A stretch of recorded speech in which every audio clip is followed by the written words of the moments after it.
The ERTC was established by the Coronavirus Aid, Relief and Economic Security (CARES Act) and provides a credit equal to 50% of qualified wages and health plan expenses paid after March 12, 2020 and before January 1, 2021. A per-employee $10,000 maximum of qualified 2021 wages, Q1, Q2, and Q3. That's a potential of up to $21,000 per employee. While the ERTC was created in the CARES Act along with the PPP loans, this is not a loan. There is no repayment. There are no restrictions for what recipients of the credit must use the funds.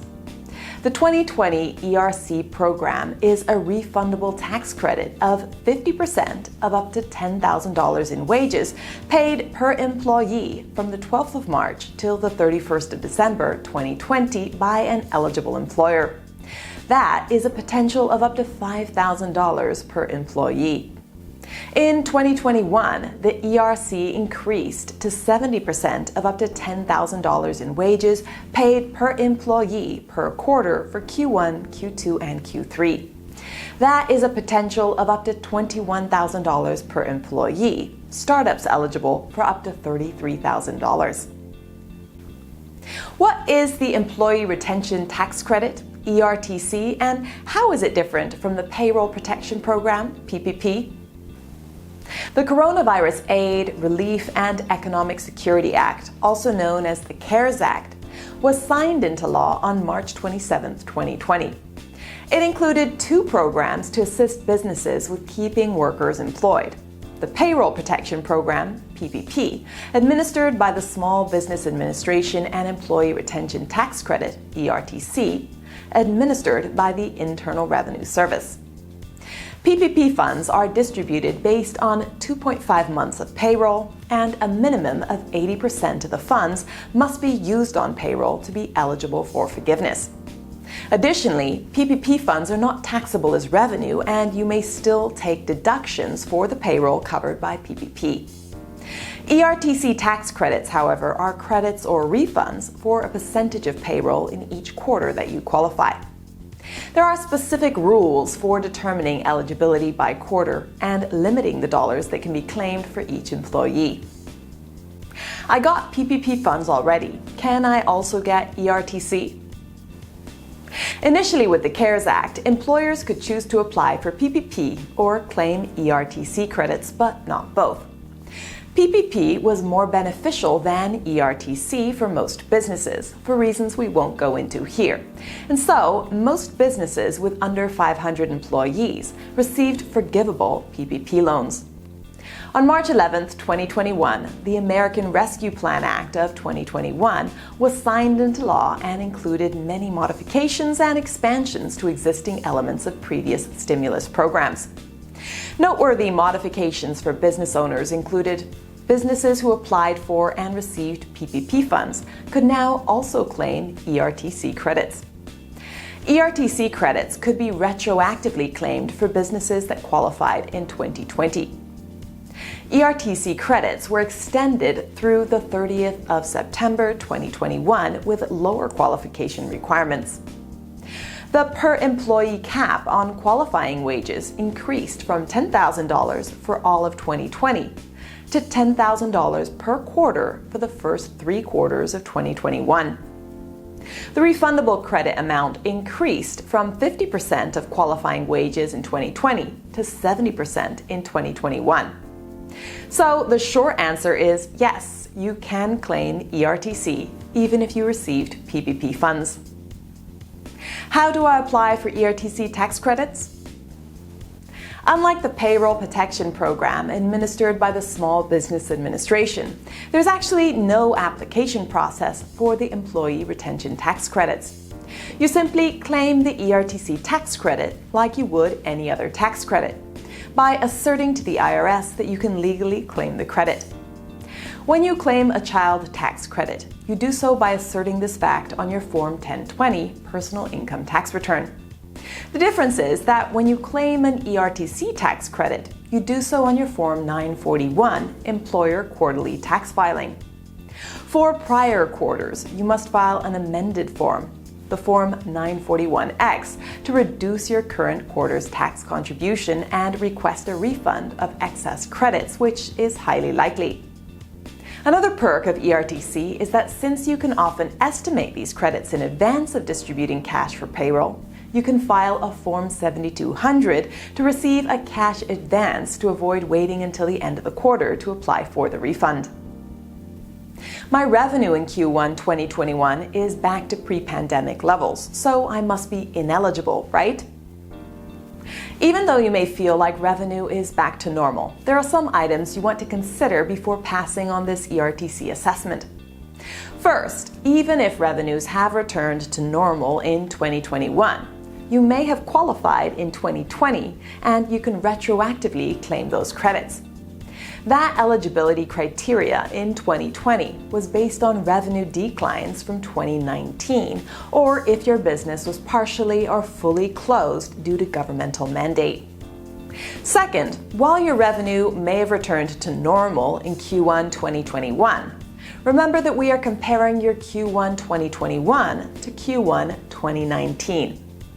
If 2019 was a year of growth for your business, then your revenue levels 2 years ago may have been much less than Q1 2020.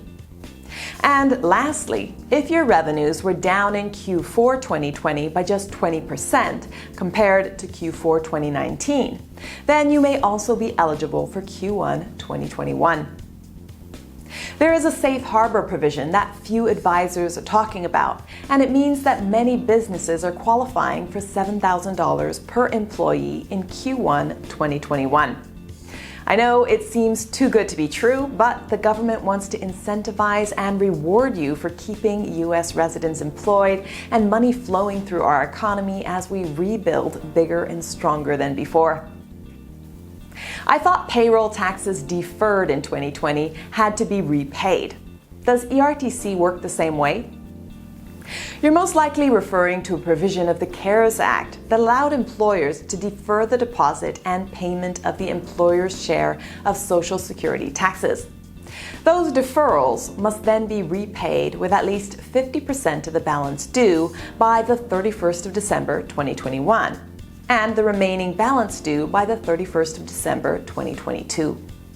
ERTC credits are not a deferral. They are dollar-for-dollar credits against wages you've paid. Not taxes you've paid, but actual wages. These credits can offset future tax contributions, or you can receive a refund check. It's your choice. And you will not have to repay these funds unless, of course, you don't provide adequate documentation in the course of an audit. Why isn't my bank or my CPA talking about this? Your banker, CPA, or financial advisor was probably very helpful when it came to getting your PPP funds because they were effectively signing you to an SBA guaranteed loan. The SBA paid the bank administrative fees based on the PPP loans they made, and so they were incentivized to educate you about the program and get all your paperwork in order. Compared to the ERTC, the PPP program was also a rather simple calculation.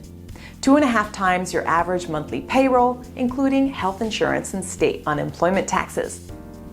From the conversations we've had with bankers, they have no interest in involving themselves in your employment tax compliance. For them, it's a liability and beyond their scope of services. What about my payroll service provider? Shouldn't they be on top of this? Your payroll service does an excellent job of executing the fundamentals of paying your employees, paying your employment taxes, and filing your quarterly reports. But computing your ERTC credits requires visibility into your P&L and PPP forgiveness applications.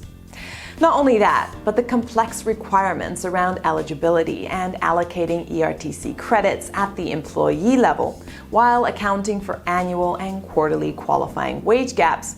And, well, you can probably tell why payroll services are not offering to do all of this for you. The payroll services that we've worked with so far are happy to provide the payroll registers that we need to perform the allocations. And they are happy to file the amended Form 941X with the IRS on our client's behalf. But that's the extent of it. In fact, most wise payroll services are asking clients to sign an indemnification waiver before submitting a Form 941X, because the payroll service can take no responsibility for the accuracy of the ERTC credits that you are claiming.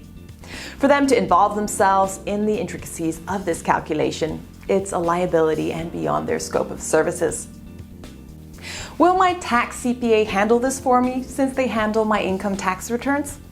Whether your tax accountant is a CPA or EA, he or she most likely only prepares your federal and state income tax returns.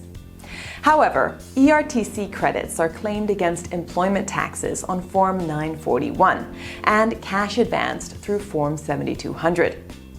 The complexity of the ERTC program is a beast unto itself, and every tax accountant we've talked to has said they focus on staying up to date on the ever-evolving income tax code, and they can't now become experts in the ERTC program as well.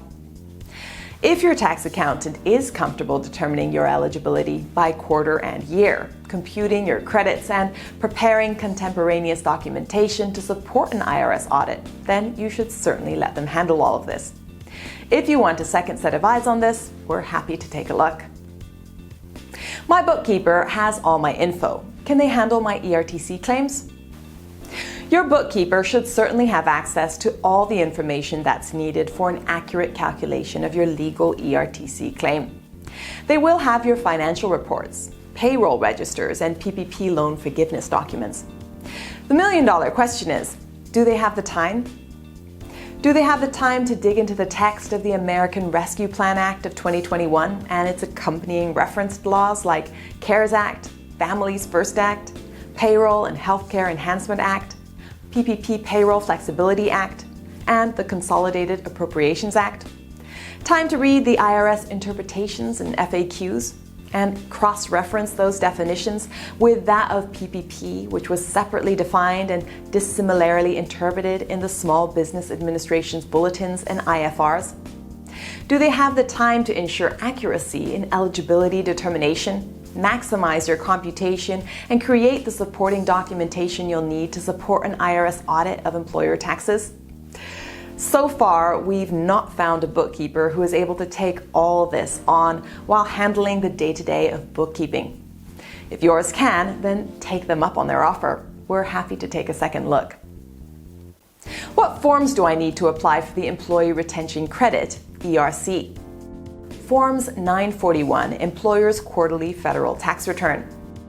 Forms of any other COVID-19 related grants, credits previously applied for, PPP, Section 7001 and 7003 of FFCRA, and Section 45S of the Code, paid family and medical leave credits. Q1, Q2, Q3, and Q4 2019 financials.